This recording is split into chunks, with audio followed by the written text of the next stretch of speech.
you'll take something to psychologically pick yourself up, you know, because going into fight week, you're always looking to be positive.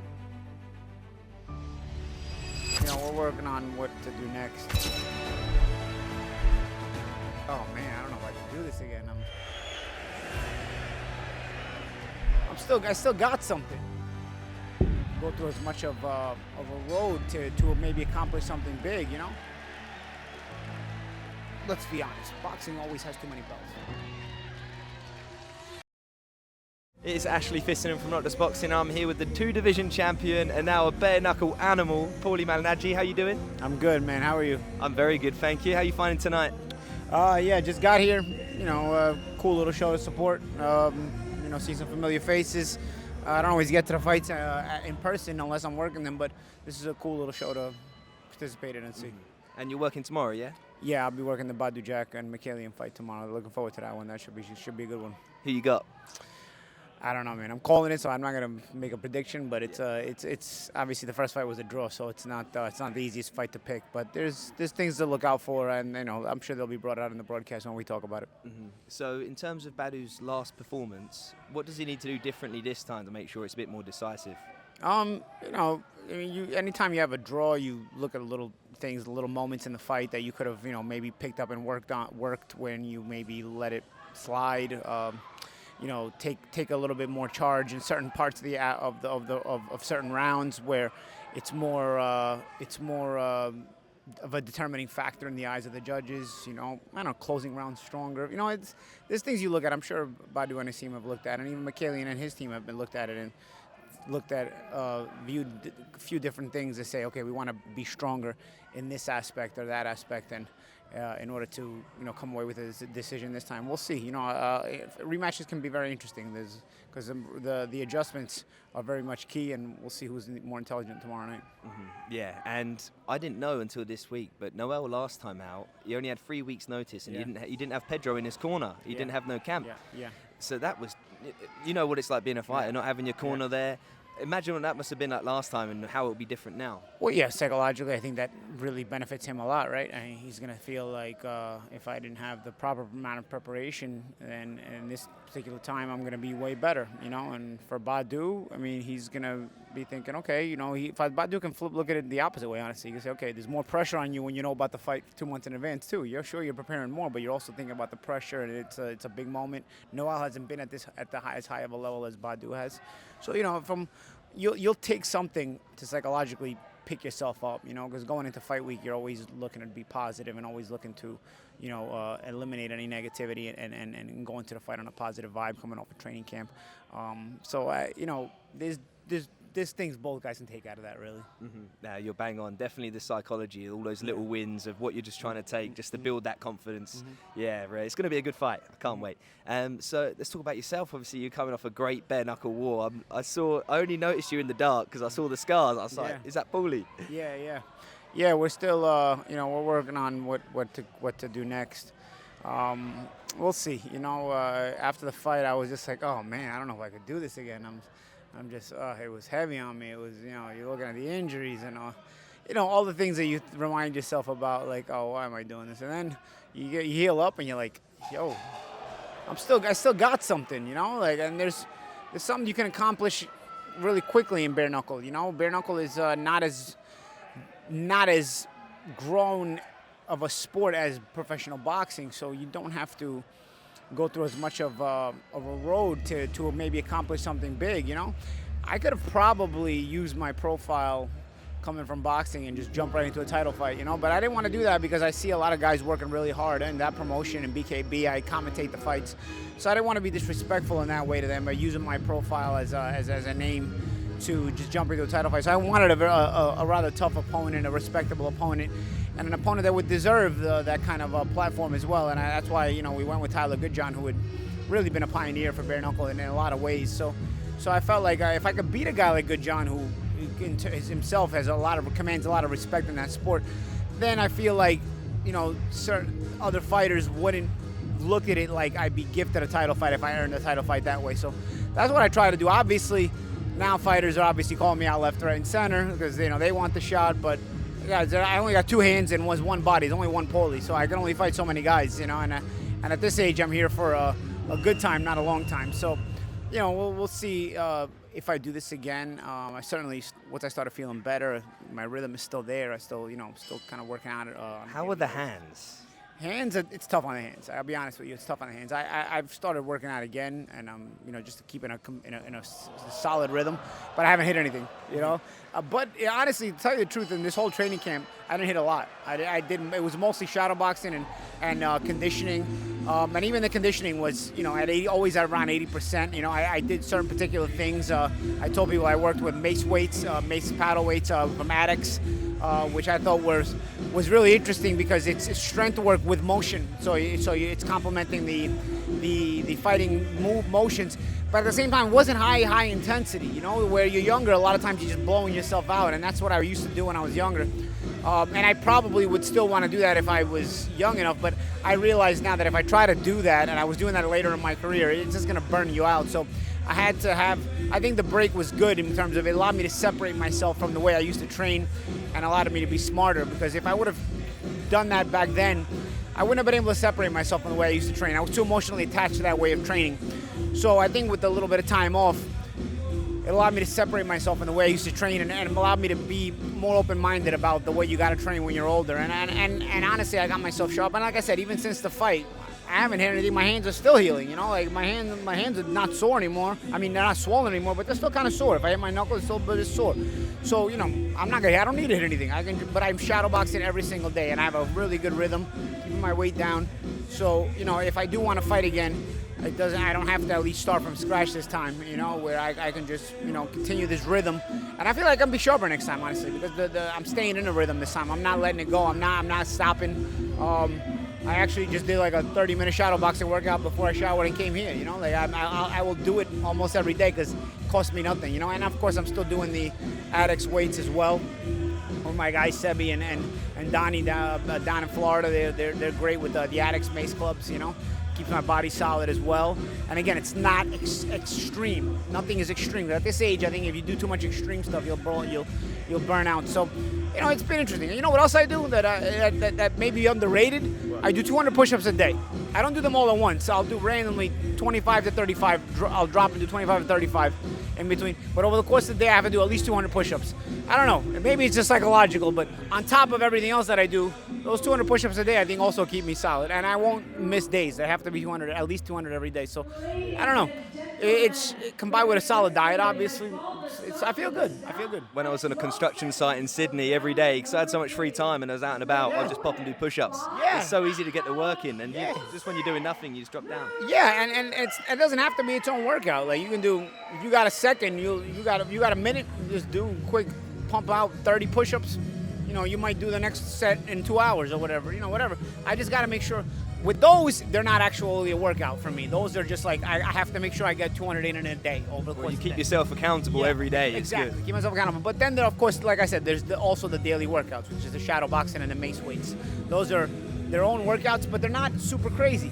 And a lot of times after the shadow box, I didn't do it today because I was coming here, but a lot of times after the shadow box, I'll go for a couple of miles jog, you know? Because it'll be an intense shadow box, and then it'll be like a couple miles light jog. Just a couple miles, honestly. It's not crazy. Hey, what's up, man? It's nothing crazy, but it keeps me... What's up, brother? What's going on? He's one of the fucking best personalities in the fucking world here. Thanks. This guy does for boxing.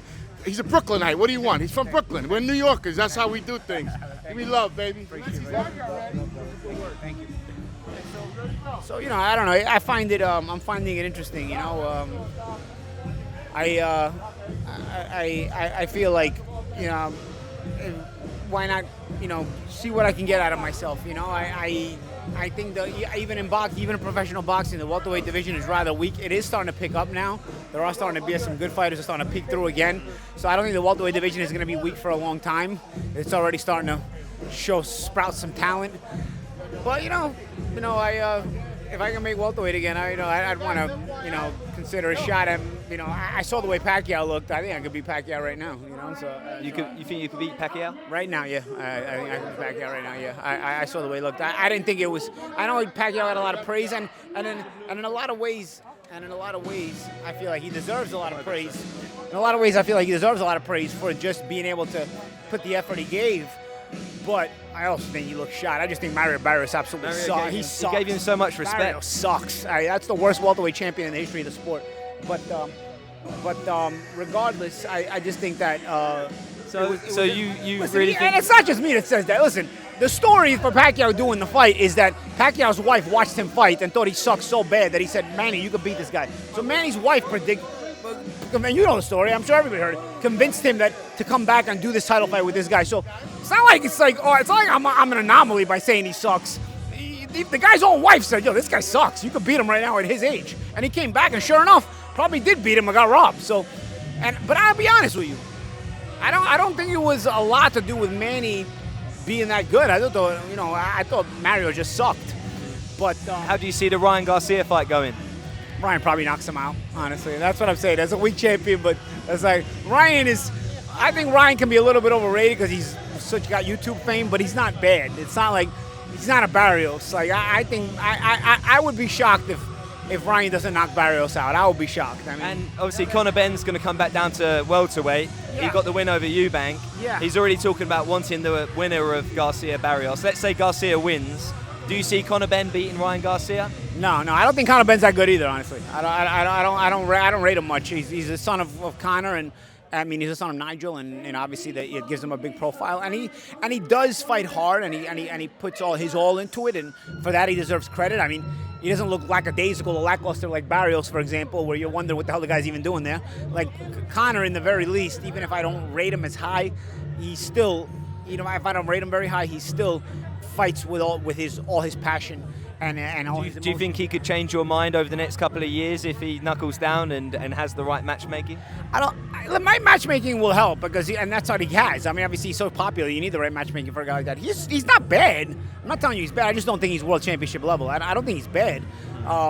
I just don't think he's world championship level, and it's not for a matter of not wanting it. I can see that he's very hungry and he's determined and he's disciplined, and it's credit to him because he comes from, he doesn't come from poverty, So credit to him that he can have that determination. But I just don't think he's good enough. Sometimes it's not a matter of will; it's a matter of skill. I think he has the will. I don't know if he has the skill. A year ago in a welterweight division, he may have peaked in with a title, but I don't think he can beat Ryan either. Yeah, and Devin Haney obviously put on an amazing performance last time out. He had a lot of doubts. A lot of people had obviously turned on him in a heartbeat, but we knew what he's capable of. After that performance, how do you see him being at welterweight against the other champs? I think Devin is an intelligent boxer, and he's got a lot of athletic ability, and he knows how to use that to where. And sometimes this is why he doesn't get enough credit. It's where he uses his athleticism to make the fight easier instead of to make the fight tough on his opponent. And there's a difference. You can make the fight easier, and then it not be as tough on your opponent. What I'm saying is he doesn't use his athleticism to beat you up. He uses athleticism to frustrate you and just make you look silly. And you're not really suffering so much in the fight, but you're full of frustration. And before you know it, the fight's over and you've lost. So I don't think he gets credit because people can't really respect that as much and don't appreciate it. Not even respect. I think people don't know how to appreciate that as much because it's a bit of a more cerebral style, a bit more of a cerebral mindset. From a fighter perspective for yourself, knowing obviously the damage fighters take in their career, surely his style, if he can get away with taking less punishment, surely you would do so. Yeah, I mean, I kind of fall with that mentality too. So I would never criticize that. I understand it actually, And I'll be honest with you. The Garcia fight, especially where Garcia popped and everything, you just look back at the way Haney fought that fight. He didn't fight it in the most intelligent way. I think he let his ego and his machismo get in the way. And also he underrated Ryan a little bit. But do you think as well the history there, though? Yeah, the history for sure. And also Ryan looked like a lost cause going into that fight, so he probably thought it was going to be an easy fight. So you can underrate your opponent in that way. But I'll say that I think even in a negative night, what Devin showed a lot of people is that he does have character because he took a lot of character to get through that fight on his feet and even really make it close because it wasn't just he fought the wrong fight completely and still almost won it. If you think about it, people look back at that because they look at the knockdowns and they look at the hard shots he got hit with and they make like he got beat up. He took some good punches. He took some hard shots and unfairly so because the guy popped afterwards. But if you look at the way he, even fighting the completely wrong fight, he still almost, came close enough to where he almost won. You think about it. People don't want to think that because he got knocked down and everything. But if you look at the scorecards, he almost won the fight, fighting the completely wrong fight. So it goes to show you that, he does have talent and he does have character. And I think that will probably be a learning experience as to never let somebody not fight his fight. Because that's, you can, I think in boxing, the key to success is knowing who you are, but even one more on top of that, one more important thing than that is knowing who you're not. And knowing who you're not is more important than knowing who you are in the ring. So you got to know the kind of fight you're supposed to fight and the kind of fight you're not supposed to fight. And I think that was probably the learning experience for Devin on that night, even with the fact that this guy popped dirty anyway. So regardless, I think, there's a place for Devin in the welterweight division. He just won the fight as an underdog over Norman, so that obviously gives him a big position as well.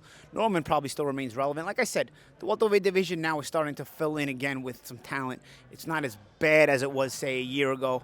But still, But how good's the 154-pound division now? 54 is scary good. Yes, 54 is the thing about 54 is there's not enough stars, but there's all good fighters. So it makes it scary because it's like you gotta. The top 10, they could all beat each other. I think. And you're stepping in a bunch of landmines without crazy money being involved because nobody's a star really. Maybe Virgil's developing into a star a little bit, but it's a crazy situation because there's just too many good fighters, but probably not enough money in there. So.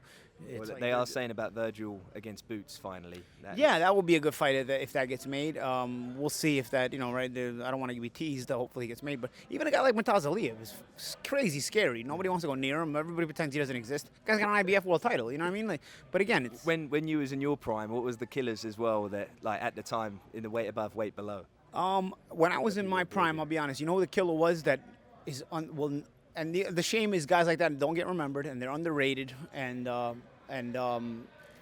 unfortunately, because the politics skip them, they don't get the credit they deserve. Junior Witter was that guy. And when I was in my prime, in my weight class, I was a champion, and I was in that championship run, and that Junior Witter was that guy. But then he got knocked off, underperformed, I thought, against Bradley. And then after that, once you got a title away from him, nobody's giving him a title shot. That's it. Now it's like keep him away from everybody, and that's what they did. It's when you're in that position, that's the thing. You can't afford to lose a title because people are already scared of you and don't want to fight you. It's like if Beterbiev would have lost a title, or now if Murtaza Aliyev would lose a title, nobody would ever fight them again. And they don't have the political connections to get those fights. That's what happened with Witter. Once Witter lost to Bradley, I don't think anybody got near him. That was it. It was like they just let him age out. They let him age out, It always makes you think even of Golovkin, even though he was champ, he just had no opportunities. Yeah, and that's the thing. When I talk about, sometimes I get criticism about these Eastern Europeans being the toughest fighters and the best fighters. And a lot of times they don't have a lot of promotional backing because there's just so many of them at this point. It's like they're a dime a dozen, right? They're all the same personalities. It's hard to market them when they don't speak English, so on and so forth. So you can avoid them. But, it's a bit like the Dagestani wrestlers in the UFC. Yeah, they just take it over. Exactly. And so, but bro, avoiding them doesn't mean they're not there. You know what I mean? Like, they just get avoided now, Yeah, sure. And I'm not saying every Eastern European wins. Obviously, this is pro boxing. And when the West also has some very good fighters. But, dude, Eastern Europeans are rough characters to deal with. And even Uzbekistan, the amateur team. Yeah, they're all all that former, I'll say former Soviet bloc, really. It's like, dude, they're all tough, man. And they can easily be avoided and are avoided. Sometimes even with titles like Murtaza Aliyev, like Golovkin was in his prime, and even Beterbiev was, So, it's going to continue to happen. But just because your favorite fighter is not fighting them, like Gervonta Davis didn't go near Lomachenko, like he just pretended he didn't exist.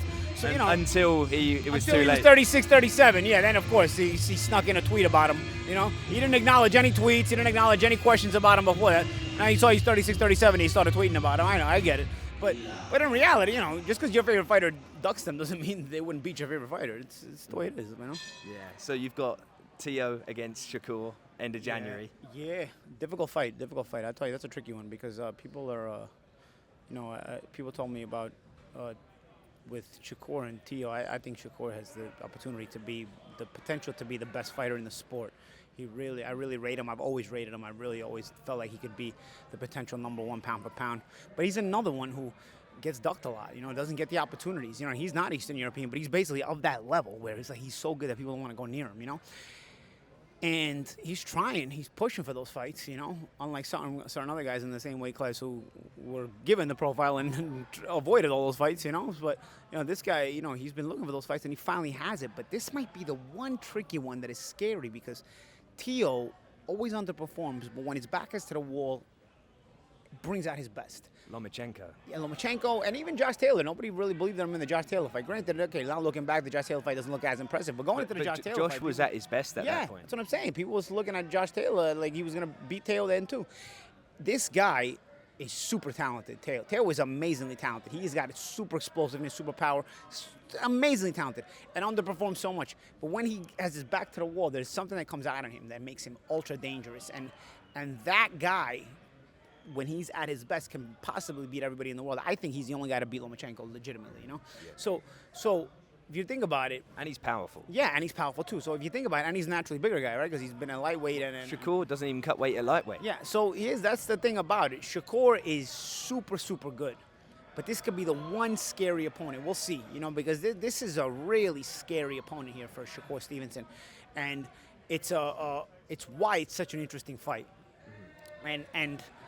And for all you Davis fans, Tank has never gone into a single fight with this kind of odds going into the fight where it's like people are split about who's going to win the fight. Tank has never fought a fight like that. And that's why he doesn't get credit from the people on the inside. Because you'll never get credit from being gifted 10-1 underdogs in all your pay-per-view main events constantly and never having to earn it. Sorry, man. It just it's a doesn't shame, happen. though. Even Mayweather had the Corrales fight early on and the Castillo fights and did rematches when he did the tough fight. I mean, Canelo was young himself, but he was still dangerous at the time. He was. But I'm talking about when Mayweather was coming up. I mean, these were guys. I remember even the Genaro Hernandez fight. That was the toughest of all the world champions at the time in his weight class. And Floyd fought the toughest of the world champions at the time, Genaro Hernandez, who only had a loss to Oscar De La Hoya at the time, and washed him, absolutely dominated him. You know, so. And the Arturo Gatti beat down. No one had ever. Gatti, I'll be honest with you. If you knew boxing, you knew that was coming. You know, I really loved Gotti, but I knew that was coming. Did you ever expect someone like Mayweather to put that much of a beating on somebody like that? Yeah, I did. Yeah, as a matter of fact, I remember being in the gym and people arguing about, Mayweather's not going to stop Gotti. I'm like, he's going to stop Gotti. And I love Gotti, but he's going to stop Gotti, you know? I knew by that point Floyd was too good. But I'll be honest with you.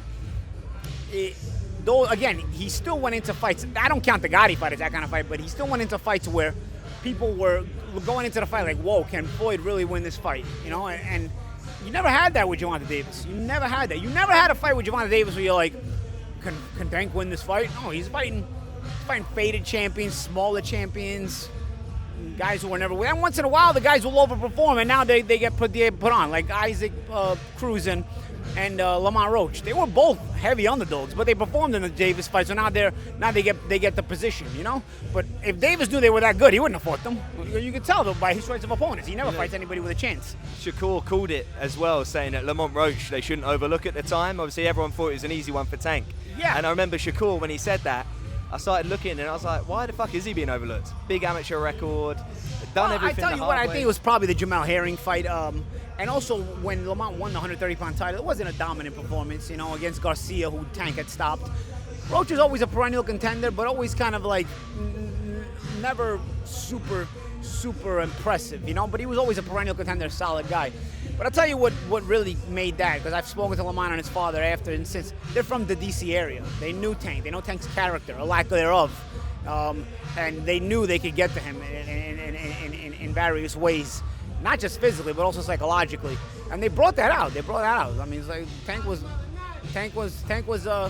they almost quit that fight, man. You know, and then I've since heard stories about Tank and the amateurs and whatnot, and it starts to really come together about why they made him avoid certain tough fights. It is what it is. Listen, what are the stories about the amateurs? I was told there was a story when he was fighting Joet Gonzalez in the finals of an amateur tournament. And he was crying in the hotel room. He wouldn't come out of the hotel room. He didn't want to fight him because Joet had beaten him already one time, and he didn't want to fight him again. I think Joet ended up beating him again. Joet Gonzalez was a guy who lost to Shakur Stevenson in the pros, solid fighter, but didn't pan out as a pro like certain other people. But yeah, like he was. They told me he was sort of that kind of guy. I don't know. I mean, honestly, I don't know him, and he is talented, but again, character and talent are two different things. They don't necessarily go hand in hand. Would you say he's overrated then? Yeah. Super talented and legitimately strong. But yeah, I'd say he's overrated, absolutely, because lack of character is a big thing to not have, and that explains why he's constantly fighting 10-1 underdogs. And it's really, he's more of a creation by the networks than anything else, because the networks have to okay those kind of bullshit fights. So if the networks are constantly okaying those kind of fights, then he's more of a media creation than anything else. Yeah. And earlier you touched upon David Benavidez. Beterbiev actually put a post out today saying he wants that fight and the Bivol trilogy. How do you compare David to the likes of Beterbiev and Bivol that have been at the top of the light heavyweight division for so long? David is another one. Again, we talked about Eastern Europeans, and then we talked about some Western fighters that also have that problem, like Shakur Stevenson. I think David has also been that kind of guy who's had that problem where it's like he's been so good, but not enough promotional push behind him to where people have maybe been sort of been able to avoid them because they don't have the promotional push behind them. So people want crazy amounts of money, a crazy amount of upside in a fight like that. Otherwise, they won't take the risk, So David has had, as good as he's been, hasn't been able to acquire all the big fights, as many as he's wanted anyway. So he's had to go to light heavyweight, and he's, even at light heavyweight, you got this Bivol Beterbiev trilogy that's got to come to an end. We'll see. We'll see what comes of it. I thought the Anthony Yard stoppage was impressive, to do that to Yard, who's always been a tough guy. That's not easy. But I think one thing with David, you're getting consistency. You're getting consistent domination, and also at light heavyweight, to get that stoppage at light heavyweight, I think it was something that he wanted badly because at light heavyweight he hadn't had any stoppages yet. So, he's fighting top level. He's being consistently dominant, and it just makes him more scary, and people want to avoid him. But you know what? Who's not scared to fight anybody? Eastern Europeans. They will fight anybody. You never hear Eastern Europeans giving you the excuse about how much money, or he's not famous enough, or he doesn't sell enough tickets. Eastern Euros just fight, man. That's why they're also. It's also, as a fight fan for me, it's easy for me to be a fan of them. I know in the West we get attached to our favorite fighters and whatnot, and our favorite Westerners, and I get it to a degree. I get it. But one thing about Eastern Euros, they never avoid anybody, bro. You make a fight, they'll make all the fights. They get themselves beat sometimes. Actually, look at Boachuk. He got himself beat. He's a badass, but he got himself beat. It's like. Yeah, they'll fight everybody. They'll constantly fight everybody. I've never heard an Eastern European make an excuse about not doing a fight. It's freaking crazy. Yeah, and in terms of styles, what would be the better fight for the fans, Bivol or Beterbiev for Benavidez? I know there's an intrigue with Beterbiev because he's so strong, but either way, both of them are tough fights. Listen, those are fights that he could lose even. Those are tough fights. But again, David is like them. He's a Westerner with that crazy mentality. Another guy like that, it's Virgil Ortiz. Virgil Ortiz will fight anybody as well. So it's like there's certain guys they're really easy to appreciate. And for me anyway, and I feel like more people, if you're a fight fan, I don't see how you don't appreciate them. And touching on what you said earlier about Boachuk losing, Brandon Adams put on a great performance. He was an underdog, but he boxed brilliantly. Yeah. I don't think he's had a phone call. Yeah, twice. I don't think he's even had a call. It looks like he's not getting his shot right now. Why is that? Because he boxed brilliantly. He's marketable. He's a great talker. Again, he's a guy who can pull off an upset, but not enough promotional push behind him. That's another guy. There are guys like that. And Brandon is one of those kind of guys. Unfortunately, like for example, if Golovkin was around, Golovkin would have to fight him. And they would have to fight each other because nobody would want to fight them. If that Golovkin of that era was around, they would have to fight each other because Brandon gets avoided. Golovkin's a guy who nobody wanted to fight, so just fight each other. And it would be an interesting fight, So Brandon unfortunately has that problem as well. Not enough promotional push, but too dangerous for his own good. And these kind of wins don't help. They should help his cause. In a normal sport, it's supposed to help you to get those kind of wins. But instead, it's like, oh man, you beat a boogeyman. Now you're the boogeyman. You're a bigger boogeyman than him. Nobody wants to fight a boogeyman. A boogeyman, in my definition, is a guy who's good, scary, but his market value doesn't equal the danger that he poses, so nobody wants to fight him, And unfortunately, I guess Adams is kind of going through that, which sucks, really, because what is he at 154 or 160? 154. At 154, I mean, dude, there's so many fighters there, They want Virgil Ortiz, but I think they were asking for like 10 million or something. But the problem with Virgil also is his profile is so big that he's looking for big names too, because Virgil also is still hunting championships and whatnot, so on and so forth. It's crazy that he's not got Adams the world is title. going to wind up having to fight Murtaza Aliyev, watch. Because nobody's going to fight Murtaza Aliyev. Adams will eventually just have to fight Murtaza Aliyev. That's going to be what happens. Where else are they going to go? Because I'd be shocked if Murtaza Aliyev doesn't mull through Kelly, So, where else are you going to go? You might have. That's what's going to wind up happening, which is not fair to him either. That's a tough fight too, but whatever, it's a title fight. And like I said, you put those two guys that everybody avoids, you just match them against each other. It's a good fight. You hope that people will appreciate it. Definitely. And also they've announced the Riyadh season are going to do a mega card next year with Anthony Joshua and Tyson Fury. Who wins out of that? Because us Brits, we've wanted obviously to see it for so long, and it's finally around the corner. How do you predict a fight where guys haven't been active for so long? You know, you can't really predict that. You know, it's not like they have a recent run of form where you're like, okay, what do we say? I mean, you know their styles though. They're not going to learn any new tricks. You know, but they're gonna fade to a degree, right? I mean, you can't tell who's faded at what point and what kind of fading. Let's see how Joshua does against Jake Paul. You know, the only thing not keeping me from betting all my houses on Anthony Joshua in this fight is that I don't know. I don't know if there's shenanigans with Jake Paul fights. It's always like you're always wondering if there's any shenanigans, you know? Because then the joke's on you if you bet your houses and there's some kind of shenanigans, you know? Because how else is it not going to be an AJ knockout? You know, I don't know. Yeah. Do you think boxing fans will finally respect Jake for getting in the ring with him? Because for anybody, as you know, to go in against a killer, two-time heavyweight champion, Olympic gold medalist. It's not just the respect of Jake putting on and fighting hard, okay, and taking the chance and having the balls to do it. Because people always used to say when I was a kid, oh, for $1 million, I get in the ring with Mike Tyson, you know, and that's what Big Jake is essentially doing. $90 million, I'll get in the ring with AJ. That's basically the equivalent of that. But you know why the average person still wouldn't be able to do it? Because you'd shit your pants in the dressing room in the hours leading up to the fight when you have to get your hands wrapped and you have to sit there still and your trainer's wrapping your hands and the TV camera's right here and you hear the roar of the crowd on the undercard roaring every knockdown and you're saying, wow, the crowd is out for blood. And you know what's waiting for you is across the ring is AJ or Tyson or whatever, or Prime Tyson. You would faint. Most people would never get to the point of walking to the ring. And then, God forbid, they tell you, okay, you make it to walk into the ring. The moment the inspector says, okay, time to walk, that's it. You're done. You're done. Right there, you're done. Because that moment when the inspector opens the door and says, walk time, that's it. It hits. It's time, you know. So even if you've made it past that point, the fact that you get to walk time, your legs are going to become jelly. So it's not that easy when people say, I'll do it for $1 million. You'd never get to the ring. You'd never get to the ring. I assure you, you'd never get to the ring. So for Jake to have done this consistently, at whatever level he's done it, and be able to do this, bro, all power to him, you know, respect to him, because he's going to get to the ring, because he's done this enough where he'll actually get to the ring. He may get himself hurt. He may even embarrass himself. But he's going to get himself to the ring. But I'll say this about Jake. What other promoter, because I like Jake as a promoter a lot, you know, as a fighter, you know, I have my mixed feelings. What other promoter has spent that much of their own money reinvested into boxing in recent years? He's invested a lot of his own money into boxing, you know, prospects, giving people opportunities, making good matches. His cards are always solid. Even his own undercards are always solid. All investing his own money, signing and putting the fighters together so that he can put them on these shows. What promoter has invested their own money? I don't know, man. In recent years, everybody's taking turkey money, right? Everybody's taking turkey money, but you know, Jake invests his own money, you know, and then Jake fights, and then Jake puts his money where his mouth is. Jake himself does the fighting too.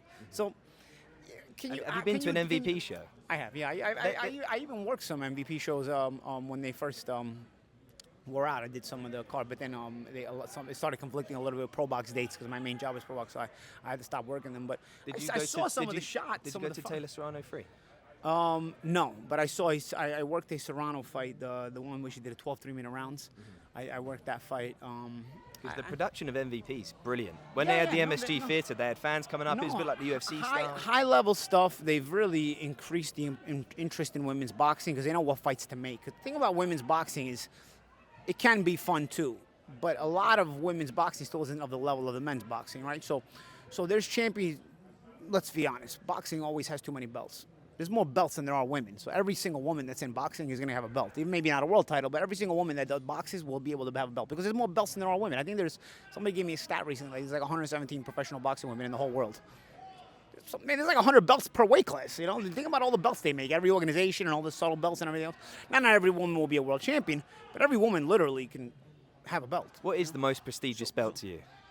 The organizations, the main four sanctioning bodies. But like, is there one in particular? Because there's a lot of talk about it at the moment. No. None of them matter like that. You know, it's just a matter of they make you a legitimate world champion and they increase your minimums in your contract. That's all they matter for. Like if you're like one of those guys like the green belt, buddy, the green belt just favors Mexican guys. Like stop with the green belt stuff. The green belt is the same as the red belt, the black belt, and the brown belt. They're all the same. You know, and I love them all in that way because if you're the major world champion of those, if you're the world champion, the primary world champion of them, it does change your life. So. No hate spewed here, but let's also everything in the proper perspective, you know. Let's do that, you know. You were talking about the women's boxing. So. Women's boxing, yeah, well, women's boxing. But what I'm saying is Jake knows the girls to bring together. You know, like now you see what he's doing on this card next week. He's got Baumgartner on the card, and he's got Serrano on the card. So you can see he's brewing a Serrano-Baumgartner fight. You know what I mean? Like you made the rivalry with Taylor, and that was great. It was great for women's boxing. Now you're starting to, you throw Baumgartner on a card, you sign her, you go. Now, can you generate the interest for Serrano and Baumgartner? So again, there's not a lot of high-level women, but the ones that are there, you can do something with that and generate a lot of interest, and then it'll help the girls underneath them. And hopefully women's boxing continues to get better because I'll be honest, compared to the women's boxing that when I first started boxing in like the late 90s, mid-90s, they sucked. Those women mostly sucked. I remember there was like Melissa Salomon, who I thought was unbelievably good, you know, and like that she was Lou DeVal's sister. And I thought like, wow, this girl fights like a guy. She's so slick, such a good boxer. Didn't even get any credit. Nobody even paid attention to her. I couldn't believe it.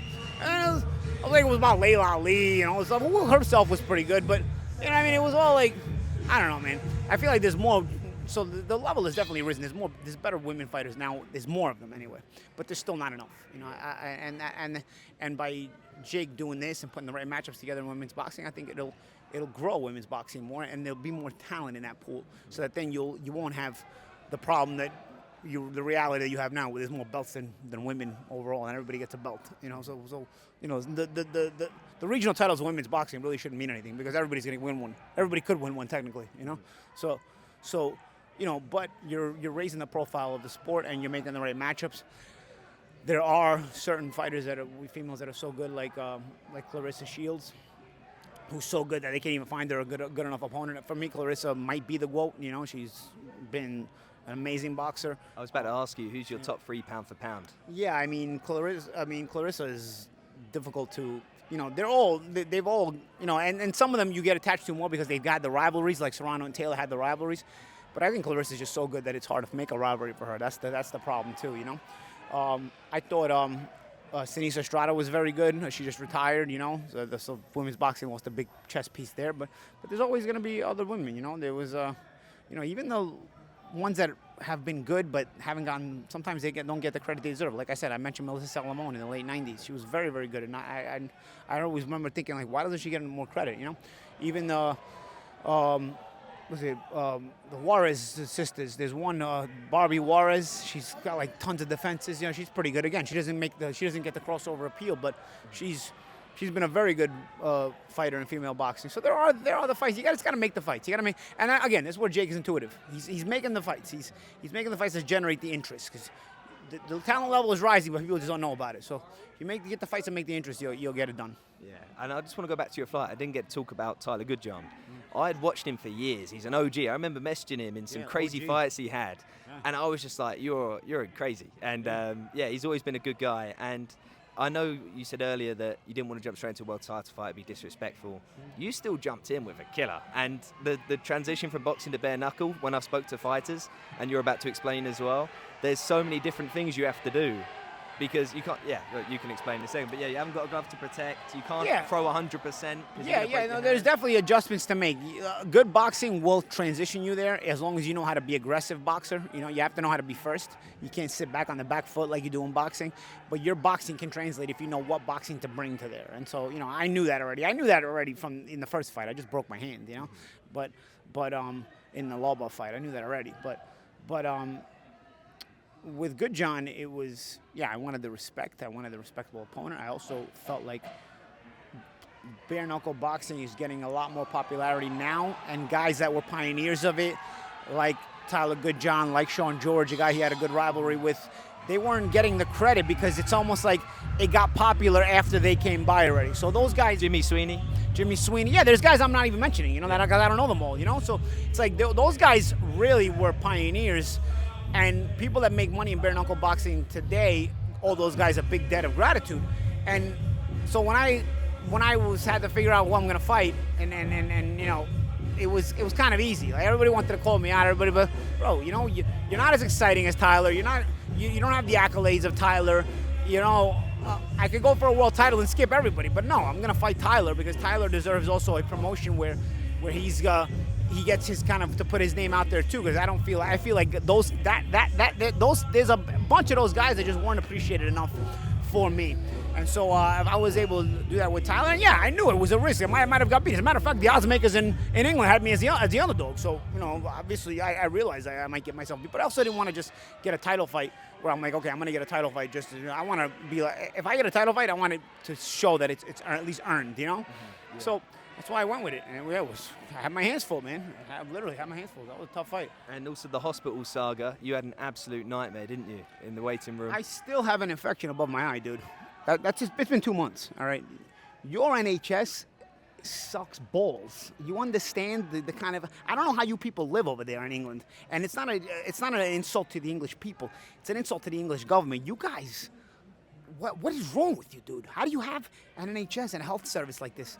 I mean, imagine it was like really life and death. Left me split down the middle of my head. Do you understand on fight night? I got to the hospital about 11 p.m. I didn't get stitched till about 7 a.m., okay?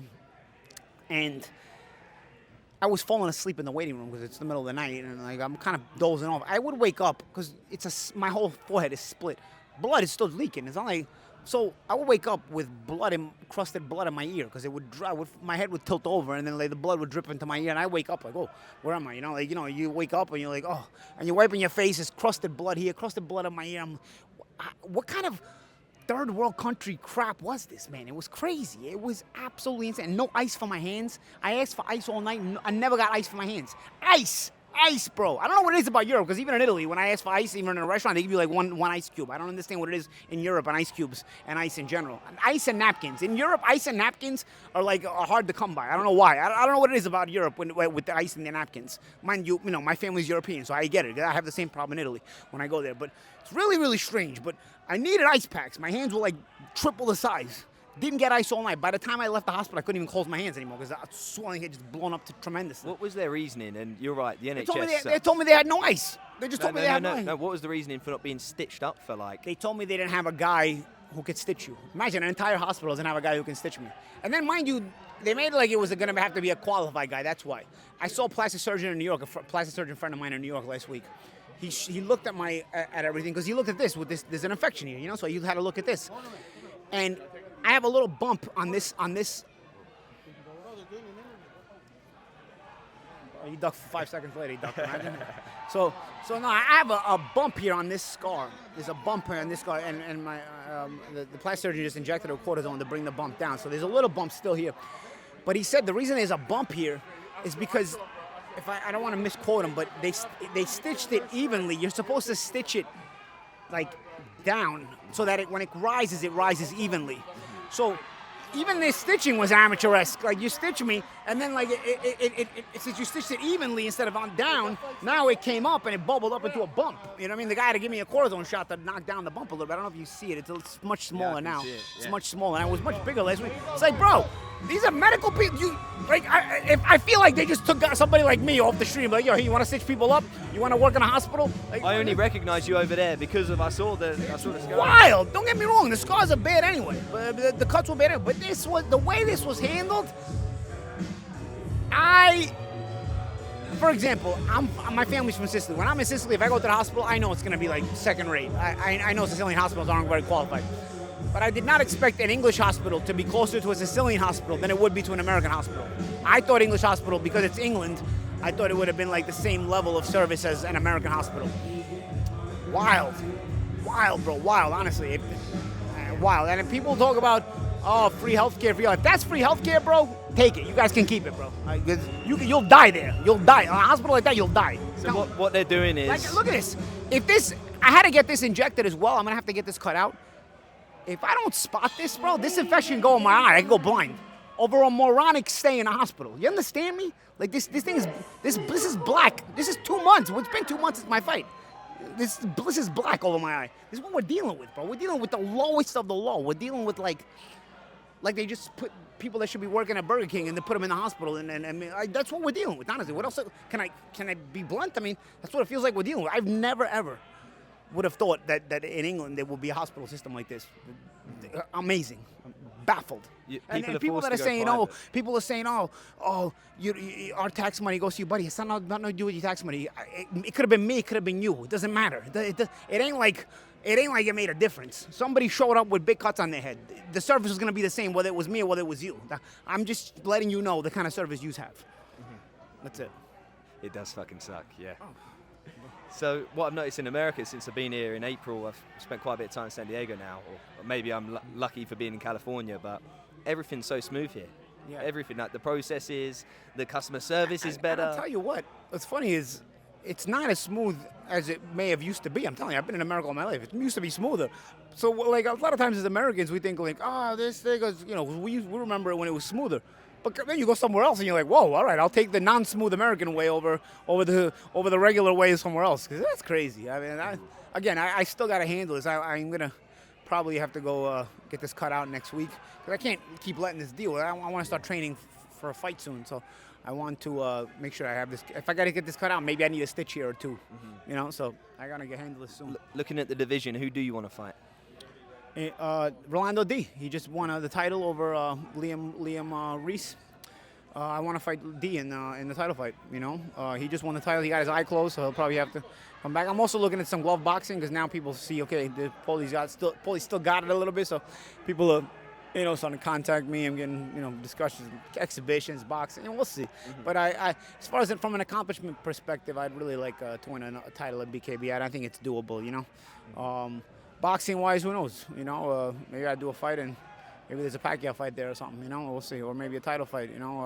We'll see. But have you reached out to their team? Have you said you're getting? No, I haven't done anything yet, because at this age you got to take it one at a time.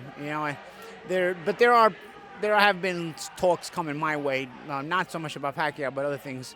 But in the meantime, my mind started gravitating to that. But I don't know. I think there's a possibility maybe I could go another year. I felt good. I feel like the way I wasn't sure if I was lying to myself when I was training. I felt good in training, but I was like, maybe I'm lying to myself. Is this like how old guys lie to themselves, where they tell you they're good and then they show up in the fight night and they don't have it anymore? So I wasn't sure. People were like, I remember telling Ariel Helwani on fight night, I'm like on fight week when he interviewed me on Zoom. I was like, honestly, I feel good, but I don't know. I'll find out on fight night. It's been 6 years and I feel good though, but.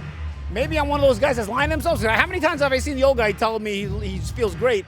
I've been in fighter meetings, and then he shows up in the ring and he looks like dog shit. It's like. Well, I wanted to make sure I wasn't lying to myself. You didn't look like you had no ring rust. No, that's what I'm saying. So I felt good. I legitimately felt good, but I didn't want to be too confident, because I wasn't sure if subtly I was lying to myself. I wasn't sure.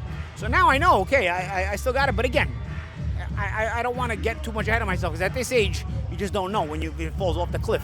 And so I will never be as brash and bravado as I used to be when I was younger. When I was younger, I knew I had it and it was there, right? Win or lose, I knew I could be world class. Right now, each fight, we'll see. We'll take it as it goes. I feel good. I still feel good when I work out right now. But we'll see where it takes me. Every day I got this is a bonus, man. Because I ain't supposed to be here. At least not fighting on these levels. Lastly, I just want to touch upon Naoya Inoue's fighting David Picasso, 27th of December. It's a stacked Japanese card. Yeah, I believe there's 9 or 10 Japanese world champions right now, and they're doing something very special. What is it about the Japanese fighters that they're obviously the skill? They've always had a big fighting spirit. But I feel like the levels have grown more and more. It's also they also started branching outside of Japan. Like Junto trains in LA. I remember in the previous generation, the Kameda brothers went to Mexico and trained. So you're also seeing that fighting spirit becoming open-minded as to learning from other styles as well. The world is globalized. The internet is globalized now. So I feel like, there's not so much. Back in the day, you had the European boxing style, the North American boxing style, the Mexican boxing style, the Asian boxing style. I feel like now everybody knows those styles, but they'll train in different places to try to pick up little tidbits from all of them.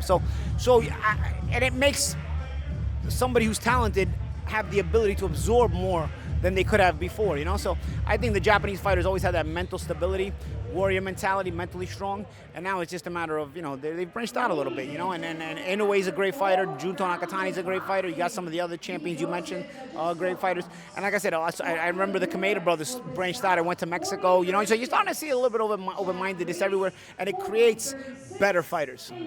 I'm glad you said about how people are adopting different styles. The biggest problem with England right now, we've only got one world champion, Nick Bull, and it just seems like all of our fighters, when we get to the world level, there's not many people training in the States, fighting the US style, the Mexican style. There's not much traveling where you really see that, whereas like look at Amir Khan when he's in Vegas. Yeah, you know what it is? England, boxing's so big in England that I think people sometimes maybe get lulled to sleep and say, oh, boxing's so big here, we have all the fighters here. And you do, yeah, you know, listen, the culture in boxing for me in England is the best in the world. It's for me, you know, there's no other place on earth but Conor Benn and Eubank Jr. could fill out a stadium, never winning a world title, unlikely neither of them will ever become a world champion, yet they'll fill out a stadium. Only England could do that. It's amazing. So that is an amazing boxing culture that is really passionate about their boxing. So I think sometimes maybe the fighters take it for granted. You know, maybe they say, oh, we got everything we need here. But yeah, you had the greats of England, that the ones that really brought English boxing to this level, the Ricky Hattons, the Amir Khans. A lot of them trained over in the West. Not all of them. I mean, Joe Calzaghe, you know, well, she always stayed in Wales, but a lot of those UK stars, they were willing to travel abroad. Even Eubank Sr. and Nigel Benn, right? A lot of times came over to the. I've seen a sparring session on Instagram with Nigel sparring Garand back in the day, right? So, I mean, those guys used to come here and train. So, I mean, I think it's important, especially in a world where it's globalized, to test yourself out a little bit, you know, and train in different places. Do you think British fighters should be going abroad more? Maybe for training. I think as far as hosting fights, England is the best place to host fights, no bar none. But for training purposes, sure, you know, test yourself out a little bit, go in different places, you know. Maybe you get better of yourself. We've seen different fighters do that. I mean, Vladimir Klitschko's not English, but he still decided to come to Detroit and go to the Krong Gym with Emmanuel Stewart, you know. Tyson Fury was doing that too. So, you know, English fighters, when they've done that, they have had success. So I can't say it's beyond the levels of reality to say, oh, they shouldn't do that because what does it do? Well, I think the proof is in the pudding. The fighters that did do that did well, you know. But you gotta listen. It's different strokes for different folks. You gotta still have the right connection with the right trainer. Yeah. And lastly, I just want to talk about Naoya Nakatani that's going to be made hopefully after December 27th. How do you see that fight going? Because let's see how they look December 27th, but that is a tough fight, man. Tough fight. Inoue's been destroying everybody, but Nakatani might beat him, bro. This is a tough fight. Let's see. I think it'll be more mouth-watering after their performances on 27th. Really, really, really looking forward to that one. It's going to be dynamite. And Bam Rodriguez has already discussed he wants Inoue, whether it's going to be in the next 2 years, 3 years. Bam is another scary one, man. Bam is just lights out good. Just watching him, he's such a great flow, strong shot, punch selection, smart, technically so good. He's going to be dangerous too. You know, I don't know if maybe those guys may be too big for him, but he's getting up there too. We'll see if he's able to carry up his power and have a decent chin at that weight, at the higher weight. He'll be dangerous. But let's see, because you can't take that for granted. You know, he still does have to move up in weight. Yeah, definitely. Well, Paulie, thank you so much for your time. It's been great talking to you. I could talk to you all day. It ended up being longer than I thought. I thought it was going to be a couple minutes, but we ended up chatting it up. Good stuff, man. They're the best ones. Thank you, bro. Appreciate you.